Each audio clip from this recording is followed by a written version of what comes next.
ইতিবাচক সংস্কারের টিকিটাও এখানে দেখলাম না, এর মধ্যে নেগেটিভ সংস্কার চলে আসলো। কে জানি আমাদের বইতে সুন্নি আকীদাকে পরিবর্তন করে ওয়াহাবি আকীদা প্রবেশের একটা পায়তারা করছে।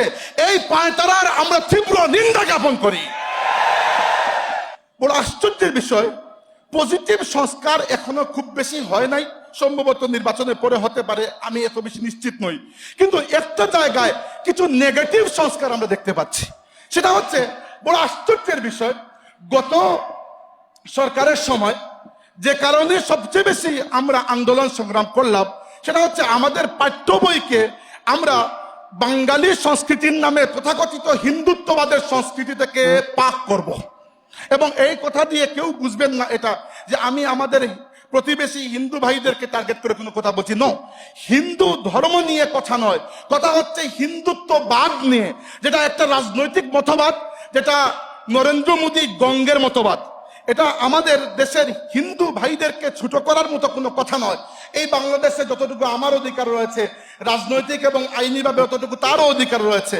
আমার কথা হচ্ছে বাংলাদেশের শিক্ষা ব্যবস্থার, বাংলাদেশের পাঠ্য বইয়ে যখন হিন্দুত্ববাদী বিভিন্ন সংস্কৃতিকে বাংলা সংস্কৃতি এবং বাঙালি সংস্কৃতির হাজার বছরের কালচার বলে প্রবেশ করানো হয়েছিল, তখন আমরা আন্দোলন করেছিলাম না? করেছিলাম। অথচ আজকে দেখছি এইটা কিছুটা বাদ গেছে। এর পরিবর্তে আমাদের বইপত্রের মধ্যে ওয়াহাবি নজদি আকীদাকে প্রবেশ করানো হচ্ছে। এবং এটা কোনো লুকায়িত কথা নয়। আপনি আজকে গিয়ে ক্লাস 6, 7, 8, 9, 10 মাদ্রাসার বইগুলা, এর মধ্যে একটা বই হয়তো বাদ যাইতে পারে, একটা ক্লাস বাদ, বাকি বেশিরভাগ ক্লাসের বই আমি নিজে দেখেছি। সেই ক্লাসের বইগুলোর মধ্যে বিশেষ করে আকাইদ এবং ফিকহের বই খুলে দেখবেন, সেখান থেকে রাসূলুল্লাহ সাল্লাল্লাহু আলাইহি ওয়াসাল্লামকে মহব্বত করার জন্য যে একটা বাক্য ছিল, আল্লাহর রাসূলকে মহব্বত করা জরুরি, এই বাক্যটিকে কে জানি কেটে বাদ দিয়ে দিছে।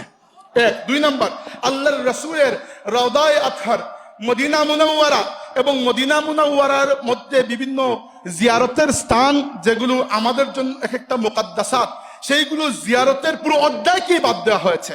3 নম্বর, তরিকত এবং তাসাউফ বলতে যা কিছু আছে সবই বাদ দেওয়া হয়েছে।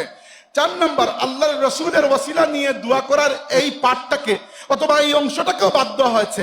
বাংলাদেশে 1.5 বছর হয়ে গেল, এত বড় একটা গণ অভ্যুত্থান হলো, আমরা মনে করলাম আলহামদুলিল্লাহ পজিটিভ কিছু পরিবর্তন আসবে, ইতিবাচক ভাবে রাষ্ট্রের সংস্কার হবে, আমরা সংস্কারের পক্ষে।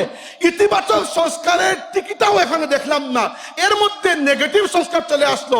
কে জানি আমাদের বইতে সুন্নি আকীদাকে পরিবর্তন করে ওয়াহাবি আকীদা প্রবেশের একটা পায়তারা করছে। এই পায়তারার আমরা তীব্র নিন্দা জ্ঞাপন করি।